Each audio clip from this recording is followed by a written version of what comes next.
Comment sortir de l'ombre? Vous faites du contenu, personne ne regarde vos vidéos, personne ne lit vos articles, personne n'écoute vos podcasts, vous n'arrivez pas à être visible dans un marché saturé, concurrentiel, vos messages n'atteignent pas les oreilles que vous voudriez qu'ils atteignent, vous avez des difficultés à avoir des clients, à créer une audience. Comment sortir de l'ombre? Comment être visible?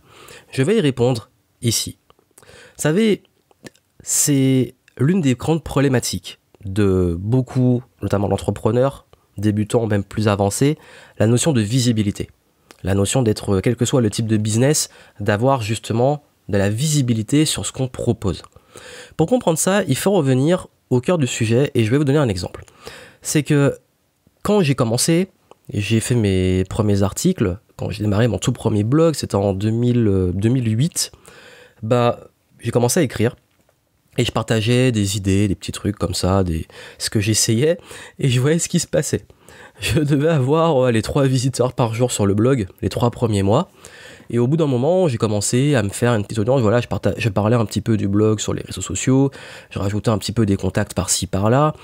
Et puis en 2009, j'ai commencé à peut-être avoir peut-être entre 10 et 50 visiteurs par jour. Et puis pendant des années, comme ça, j'ai continué. Mais bon, j'étais bloqué au palier 100, 200 visites par jour. Quand j'ai atteint les 500, j'étais déjà très content. Et pareil, après, quand j'ai commencé mes premières vidéos, les vidéos c'était plus 2011-2012, pareil, j'ai commencé mes premières vidéos, si j'arrivais à faire 20 vues, j'étais content, et encore. Après, l'avantage, c'est comme j'avais déjà des blogs, du coup, ça faisait un petit peu levier, mais bon, ça décollait pas tant que ça. J'ai fait beaucoup de vidéos qui n'étaient pas vues, et beaucoup des vues, c'est pas forcément des vues qualifiées, bref. Ça, c'est forcément quand on démarre, on a des grandes difficultés à se faire voir. Et je vais vous dire un truc, c'est normal. C'est que la plupart des personnes sont impatientes, sont vraiment impatientes et n'ont pas compris un truc. Ils n'ont pas compris une première chose qui est que, avant de vouloir être visible, faut être bon. En fait, si vous rendez un truc pas bon visible, il va rester invisible parce que les gens qui vont venir vont pas être fidélisés. Ça, c'est un truc fondamental. C'est-à-dire que, est-ce que vous voulez faire du cumulé, du 1 plus 1 plus 1 plus 1 qui reste et qui se cumule, qui fait du 1 plus 1 plus 1, du petit, commence à faire beaucoup, ou est-ce que vous faites du 1 plus 1, moins 1, moins 1, plus 1, moins 1, plus 1, moins 1, où les gens qui viennent lire vos trucs, voir vos vidéos et tout, ils repartent dans la nature.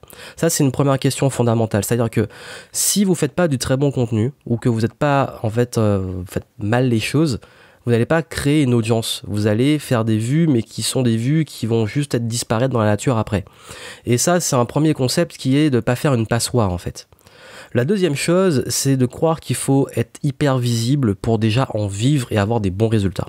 Je vous ai dit avant, j'ai parlé de fait d'être qualifié ou des gens qui sont fidèles. Vous savez, je vivais largement déjà sur le web avec, comme je disais, entre 200 et 500 visiteurs sur mon blog. Je faisais 100 vues par vidéo, j'en vivais déjà très bien. Et même encore à ce jour, je fais pas forcément, enfin si, j'ai quand même plus d'audience en cumulé justement, mais je fais pas forcément, on parle en termes de vues pures, j'en fais pas forcément plus qu'il y a 3-4 ans, et même parfois moins. Mais pourtant, mon business est en croissance constante. Il y a plusieurs raisons à ça. Mes vues sont pas les sources de trafic, c'est pas le même type de vues, c'est pas le même type de produit, et c'est pas le même système derrière. Ça veut dire que c'est beaucoup plus qualifié. Derrière, il y a même avec peu de trafic, j'ai des super résultats. Et ça aussi, c'est un truc, c'est que vous devez d'abord optimiser ce que vous avez. Quand je parlais de pas faire une passoire, c'est de faire justement un entonnoir optimisé qui fait que même le peu de vues va vous amener des personnes qui sont non seulement des prospects très qualifiés, qui vont devenir des clients de préférence fidèles, des clients qui reviennent, des clients qui parlent de vous, et des nouvelles personnes qui vont venir et qui seront, en termes de pourcentage entre vos vues et des gens qui sont fidèles et aussi qui deviennent clients, sera beaucoup plus élevé. Parce qu'il y a des gens qui peuvent faire, par exemple, si vous faites 10 000 vues et que sur les 10 000, c'est pas du tout les gens qualifiés, ça fait un truc qui fait le buzz et que c'est les gens qui passent parce que ça fait le buzz, sont contents, mais qui ne deviennent pas clients et que dessus vous faites 1% de le taux de conversion, juste en inscrit, c'est 0,01 en vente, ça sera moins performant que celui qui fait je sais pas, 1000 vues, donc qui en fait 10 fois moins, mais qui cette fois-ci fait, qui a sur les 1000 vues, qui en a la moitié qui deviennent des prospects et 10% qui deviennent des clients. Donc c'est un exemple, c'est l'idée que vous devez vraiment focaliser sur la qualité à tout niveau. La qualité dans ce que vous faites et la qualité de l'audience que vous allez attirer. Déjà, ça vous décomplexe sur le fait qu'il faut faire. Parce que beaucoup, en fait, la grosse erreur, la première erreur fondamentale qu'ils font, et j'en parle tellement souvent, c'est qu'ils ont déjà quelque chose qui n'est pas forcément très bon ou optimisé, que ça soit leur process de vente, leurs accroches, leurs messages, etc. Du coup, ils vont balancer plein d'investissements pour être visibles, mais ça va toujours pas progresser parce que justement, c'est pas optimisé. Et du coup, c'est de l'argent perdu, et du temps et de l'énergie perdue. Donc déjà, la première chose, focalisez sur l'optimisation de ce que vous avez déjà, avant de vouloir être visible. Parce que quand je creuse honnêtement avec plein de personnes, je me rends compte que leur problème, c'est pas la visibilité, c'est l'optimisation. Et que juste en changeant ça, leur résultat décolle avec ce qu'ils ont déjà. Ensuite, le deuxième pilier, c'est les efforts qui sont mis. Est-ce que vos efforts sont mis sur la vente ? Est-ce qu'ils sont mis sur l'optimisation de vos conversions, sur l'engagement, sur la fidélisation même de votre communauté, même de vos clients ? Ou est-ce qu'ils sont mis uniquement sur de la visibilité ? On se rend compte encore une fois que beaucoup travaillent tout le temps sur le haut de l'entonnoir, de tout ce qui rentre dans l'entonnoir, alors que c'est bouché ou qu'il y a des trous. Donc tout repart. Donc ça encore, c'est une grave erreur. Donc vraiment, je pense qu'à un moment, il faut vous poser et faire un bilan sur ce que vous avez déjà pour voir où ça coince avant de penser que c'est juste le fait que vous n'êtes pas visible. Ça, je vous le dis, je vous le répète et je vais encore insister. Dans 90% des cas, les gens qui disent que leur problème c'est la visibilité, le problème c'est pas la visibilité. Pourquoi ? Parce que déjà dans un premier temps, et je vais commencer à vous dire un peu ce qu'il faut faire, c'est le message. C'est que votre message n'est pas encore assez fort ou assez bien travaillé. Et ça a double sens. Non seulement il ne convertit pas la visibilité que vous avez déjà, et ensuite il vous empêche d'être plus visible. C'est que vous n'avez pas un message fort et impactant. À un moment, il va falloir creuser et trouver votre message. Il va falloir créer un mouvement. Il va falloir vraiment avoir quelque chose de fort. Je vais vous le dire. Moi, mes deux gros messages qui ont été hyper impactants dans ce que j'ai pu proposer, en tout cas en termes de contenu, ça a été Révolution Positive à une époque, où j'avais vraiment un message, une communauté, un mouvement. J'avais créé un mouvement. Ça a été ultra impactant. Et après, quand j'ai switché après le dev perso, je passais plus sur le business, ça a été Game Entrepreneur. Et les deux moments où j'ai amorcé ces messages-là, où j'avais un message fort, précis, avec justement, je créais même pas juste un message, mais je créais un mouvement, des valeurs, des idées, etc. Ça a pris. Et ça, vous devez le travailler en fait. Parce que c'est ça qui crée justement la visibilité, c'est que vous devez déjà, comme je dis, être bon avec un message très fort. Et je vais vous le dire en fait, quand je parlais d'impatience, pendant très longtemps j'ai publié d'ailleurs un article sur Facebook, notamment dans mon groupe, et dans cet article j'explique justement que beaucoup qui sont impatients, qui ont du mal parce que ils font des conférences, il y a 3 personnes qui viennent, ils font du contenu, il y a peu de vues, etc. Comme je vous dis, j'ai passé par là aussi, et pour les conférences, à un moment, je voulais faire des conférences et je me retrouvais à chaque fois, je visais on va dire une 30aine de personnes, il y en avait 2-3 qui s'inscrivaient, j'étais hyper déçu, je le faisais pour eux à fond, mais à chaque fois ça décollait pas, j'ai commencé vraiment à être découragé, je me suis découragé, j'ai dit bon ça marchera jamais, j'ai abandonné, je suis focus sur le web. Et j'avais fait d'ailleurs quand même un séminaire où j'avais eu 30 personnes, je suis quand même très content. Et le truc qui est très marrant, c'est que maintenant, plusieurs années après, là, j'annonce une tournée de conférences de façon complètement folle, où je dis plusieurs villes, je sais pas à quoi m'attendre. Je balance le truc, et juste entre 12 et 24 heures, j'ai plus d'inscrits que sur tous les efforts que j'ai mis pendant 1 an sur une série de conférences et sur le séminaire. En 24 heures, je fais plus de résultats qu'en 1 année d'efforts de communication et de visibilité pour les événements. Pourquoi ça n'a pas marché avant ? Encore une fois, l'impatience. J'ai pas appliqué le fameux 1 plus 1 plus 1 plus 1 petit qui fait beaucoup, parce qu'entre-temps, entre cette période-là et maintenant, j'ai accumulé aussi, j'ai semé des graines et j'ai fait l'effet boule de neige sur une communauté qui s'est développée.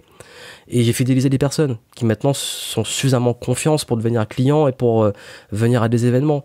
Et puis derrière, j'ai créé une identité autour de valeurs avec un message. J'ai été régulier dans le contenu, la régularité. J'ai pas arrêté. Donc vous avez vu, tout ça, ça paie. Tout ça, ça paie. On pourrait dire que quand on a plus d'argent, c'est plus facile. On va investir en pub, etc., partenariat, bam, on balance la sauce. Mais comme je vous l'ai dit, la publicité, les partenariats, tout ce que vous pouvez avoir qui peut être des accélérateurs, ne serviront à rien si votre message, votre identité, vos valeurs et ce qu'on appelle votre branding ne sont pas forts. Et voilà pourquoi vous devez travailler dessus et pourquoi ça prend du temps. Il faut de la patience. Je suis désolé de vous le dire, je sais que beaucoup vous disent du jour au lendemain vous allez devenir riche, c'est facile, le trafic, ceci, cela. Mais dans la réalité, une fois qu'on a les pieds dedans, on voit que c'est pas ça. Et combien suivent justement ont payé des milliers d'euros dans ce genre de formation et galèrent à être visibles? C'est qu'il y a un souci.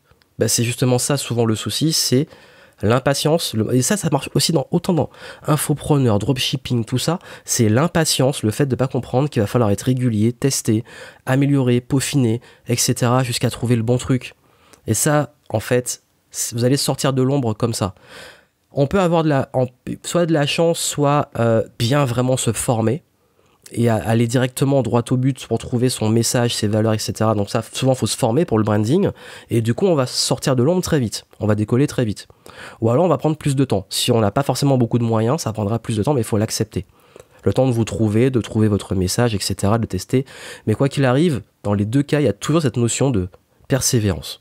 Cette notion de répétition, de régularité. Et de comprendre que vous devez vous donner à fond pour le peu que vous avez déjà. Une vue, plus une vue, plus une vue, donnez-vous à fond. Vous avez juste un commentaire, répondez. Vous avez juste une personne qui vous apprécie. Vous avez un client, chouchoutez-le. Vous avez 4 personnes qui viennent à votre conférence, faites-la à fond pour eux. Moi, une fois, j'ai carrément une personne. J'avais 5 inscrits, il y en a 4 qui sont pas venus. Je sais pas pourquoi. Ils ont eu des soucis, etc. Ils avaient payé en plus. Il y a qu'une personne qui est venue pour la journée d'atelier. J'ai fait l'atelier pour 7 personnes. Je me suis donné à fond. Cette personne m'a ramené plein de clients après, resté client fidèle pendant un moment. Vous avez vu, en fait, donnez-vous à fond pour les petites vues, les peu de clients que vous avez, vos prospects, votre communauté, et acceptez que c'est ça, plus les petites choses que vous allez accumuler qui vont grandir. Surtout, ne faites pas le coup de vous comparer aux autres qui ont déjà des gros résultats, des grosses audiences, et vous dire, moi, je suis pas là, parce qu'en fait, le temps que l'énergie que vous consacrez à viser justement la lune et viser même les étoiles et beaucoup plus loin, c'est du temps que vous consacrez pas aux gens qui sont déjà là, aux vues que vous avez déjà et qui sont les plus importantes. Et comme je dis, le plus important, ce sont vos 100 premiers fans, vos 1000 premiers fans, etc. au fur et à mesure. Donc vraiment, c'est le message que je voulais vous donner. Pour sortir de l'ombre, focalisez déjà sur votre valeur et la valeur des premières personnes qui vont vous suivre. Soyez régulier, persévérez. Ayez un message que vous allez construire avec le temps qui soit fort, avec une identité forte, des valeurs fortes, pour avoir les bonnes personnes. Même si c'est pas beaucoup de personnes, des bonnes personnes justement. Et c'est comme ça que vous allez pouvoir sortir de l'ombre avec le temps. Parce qu'une fois que ce sera bon, vous allez pouvoir balancer la sauce. Le trafic, la pub, etc. Mais sur un truc qui est déjà bon, où vous connaissez déjà les gens que vous voulez cibler. Parce qu'en fait, le fait d'avoir aussi une petite communauté de premiers clients vous permet d'affiner aussi votre communication pour savoir à qui vous adressez. Et du coup, quand on vise plus grand, tout se déroule en fait. C'est pour ça que c'est pas d'abord visibilité et après on travaille ce qu'il y a derrière, c'est travailler les fondations et seulement après mettre la visibilité. Je donne souvent l'exemple, c'est comme si vous construisez un immeuble. Vous devez d'abord aller creuser des fondations solides, même creuser dans la terre, que ça soit vraiment enraciné. C'est vraiment les racines. Pour que l'arbre et l'immeuble aillent très haut, il faut que les racines soient très profondes. Et c'est quand ces racines-là, c'est identité, valeur, message, votre mission, tout ce que vous allez partager. Et dessus, vous allez construire votre communauté et elle va grandir et elle pourra aller très haut que si en dessous c'est très solide. Parce que si c'est pas solide en dessous, vous allez mettre plein de trafic et au bout d'un moment ça va se casser, vous allez vous retrouver avec des gens avec qui vous n'avez pas envie de bosser, ou des gens que vous n'aimez pas, etc. Et ça c'est le pire truc, être visible avec une audience avec laquelle vous êtes désaligné. Ça m'est arrivé à un moment quand j'ai voulu ratisser trop large, notamment quand j'étais dans le domaine de plus de apprendre à apprendre, l'éducation et tout. J'adorais ça, mais à un moment j'ai commencé à brasser une audience parfois très très jeune, mais qui comprenait pas d'autres concepts que j'abordais, qui parfois m'insultaient et tout. J'en ai eu ça, c'était pas du tout mon audience au final. Du coup, ça m'a fatigué. Et du coup, je suis revenu sur un message et un positionnement beaucoup plus fort. Donc c'est ça, c'est quand vous êtes ancré, quand vous êtes enraciné de façon solide, que ça va paraître bizarre, mais c'est quand vous faites le travail en amont que vous allez pouvoir monter encore plus haut. C'est exactement ça, c'est la force que vous allez mettre d'enracinement pour pouvoir décoller, vous propulser en haut, mais rester bien ancré en bas pour que ça puisse continuer à monter, mais en continuant à savoir où vous allez. Et la patience fera la différence. Et je parlais de conférences et tout, si ça vous intéresse, je donne une série de conférences prochainement en France et en Belgique. Vous avez les villes et tout en dessous, et je parlerai justement, je vais aborder ça, de comment travailler sur le fond et aussi la visibilité. Et d'ailleurs, même dans mon programme Game Entrepreneur, je vous le dis, la partie trafic dans le niveau 2, il arrive qu'à la fin. Tout le début, on travaille sur les tunnels, on optimise tout, on travaille sur le branding, le positionnement, l'offre, on travaille sur les premiers clients, etc. Et après, on balance la sauce. Mais au moins, on est sûr que tous les investissements en visibilité vont être rentables parce que derrière, on sait que c'est du solide et que ça convertit bien et que le retour sur investissement va être bien meilleur. Et comme je dis souvent, la meilleure technique et la meilleure façon de vendre, c'est le branding, la réputation que vous allez créer. Et elle se crée dans les détails et dans la persévérance, la répétition, la régularité. Je compte sur vous mettre ça en pratique. Je vous retrouve près de chez vous. Donc, vous avez les liens en description pour vous inscrire pour les différentes conférences que je donne prochainement. Et je vous souhaite plein de succès. Et n'oubliez pas, soyez patient et persévérant.